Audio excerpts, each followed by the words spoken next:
guys, Mandy Williams here with Keller Williams Realty Homewood, located in Homewood, Alabama. Today, I want to talk about 3 things that you should know when receiving a cash offer on your home. So, the reason that I would like to discuss this is because recently a lot of home sellers have become interested in receiving cash offers from investors. Perhaps they see a sign on the side of the road, or they do a quick Google search and they find, oh, someone will buy my house for cash. It sounds appealing, right? So what they offer is, that they will make a quick cash offer on your home. They won't ask you for any repairs. They won't.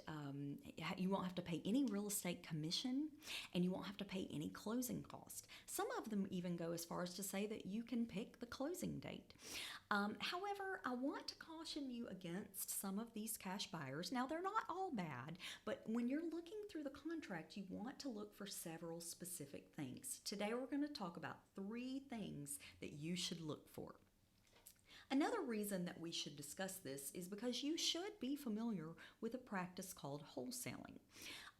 What you don't know is that when that cash buyer puts your house under contract to buy your house, a lot of times what they're doing is actually marketing that contract to other buyers. So what they do is they make a wholesale fee or a middleman fee where they actually are putting that in their pocket, and it is often a lot larger than what you would pay as a real estate agent or at closing costs combined. So be aware of the strategy that a lot of cash buyers are using. And I'm going to give you a few tips of things to look for so that you know you're not getting into a transaction that's going to leave you hanging.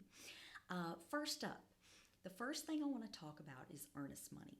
Earnest money is one of the most important things that happens as a part of the real estate process.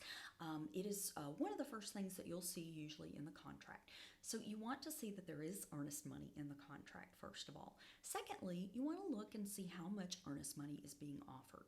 What is typical is 1% of the sales price of the property. If you're selling a house for $250,000, you should have about $2,500 in earnest money. Sometimes we do see them a little lower depending on the buyer's financial situation. I would not accept an offer usually with less than $1,000 in earnest money.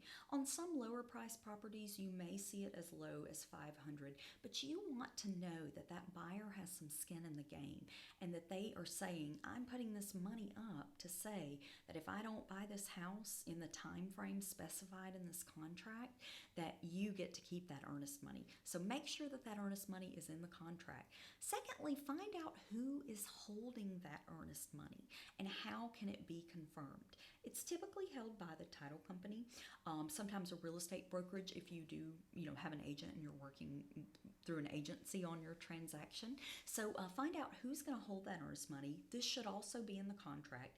And how can you confirm that? I would call that title company directly and say, hey, do you guys hold earnest money for this buyer? And after the contract has been signed, I would call them back and say, hey, is this earnest money in hand, and ask for proof that it has been paid if you do accept an offer off market. Okay, the second thing that I want to talk about is the inspection period. So most real estate contracts do have an inspection period. Now this is a time frame in which the buyer can go in and inspect anything they like on the property that they are planning to purchase. Generally, it starts with an overall inspection that's performed by a general inspector. Sometimes they go in and they have a roof inspection, a septic or sewer line inspection. They literally can inspect anything they want. Now, this does happen in almost every real estate transaction, so don't be afraid if you see that there is an inspection period in the contract.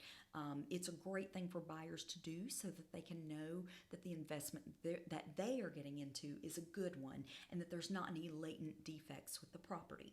So it's not scary that there's an inspection period, but what I want you to focus on is the time frame. In the state of Alabama, we usually see in our contracts time frames that are up to about 10 days maximum. I would say 7 days is probably the standard that I see in most contracts. But if it's anything longer than that, they are trying to keep this contract open for negotiations so that they can renegotiate with you on the price at a later date. So make sure that even though they're saying no repairs, they may come back with a price change for you. So be aware of that. Okay, so we've talked about earnest money, we've talked about inspection periods. Now I want to talk about closing dates. So when you first get an offer on your property, one of the first things you look at is the price.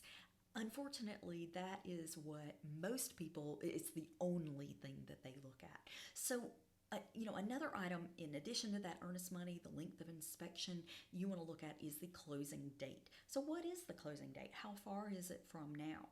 Typically, we see about 30 days in Alabama. That's a common time frame. Sometimes it's a little longer depending on the type of loan that the buyer is using in a traditional transaction. If it's an FHA or VA loan, we may see 6 weeks. If you have a closing date that's really far out and it's not something that you needed as the seller, like say time for you to find another property or get moved out, I would definitely question that and see if they can move the closing date up sooner.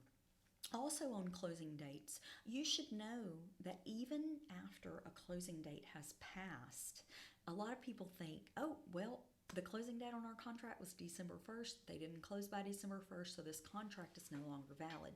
That's not necessarily true in contracts in our state. So be aware that they can still have your property under contract even if the closing date has passed. So keep that in mind and understand that could be some legal repercussions if you back out of that contract, even if that closing date has passed. So be aware of that. Now, this is not at all meant to be a full guide on what to look for when you receive a cash offer on your property, but these are 3 things that I commonly see that could easily avoid months of heartache for you as the seller. I cannot tell you how many sellers that have come to me and said, we had it under contract, we were going to sell it, we had this company that was going to buy our house, and then at the last second they backed out, sometimes the day before or the day of closing. I don't want that to happen to anyone. So I want you to thoroughly review your contract. The best possible solution for you is to work with a real estate agent. Real estate agents are held to a standard by the Alabama Real Estate Commission in our state. Obviously, in other states, it would be the commissions in those states. But here, we work with the Alabama Real Estate Commission, and we are held to be the fiduciary for our sellers, and it is our job and our legal responsibility to make sure that when we're representing a seller, that we are presenting them with the options that are in their best interest. Direct cash buyers do not have that obligation in this state, so do be aware of that. Today we have talked about the 3 things that you should look for in an offer when you're thinking of accepting a cash offer from an investor: earnest money, inspection period, and closing dates. So those are just 3 tidbits that I'm giving away for free. Thank you so much for watching. You can always reach out to me. My website is mandysellsbham.com. If you want to reach out to me directly, my email is mandy@mandysellsbham.com. And you can reach out to me with questions. I'm coming at you live from Homewood, Alabama, at Keller Williams Homewood, and I am your local realtor.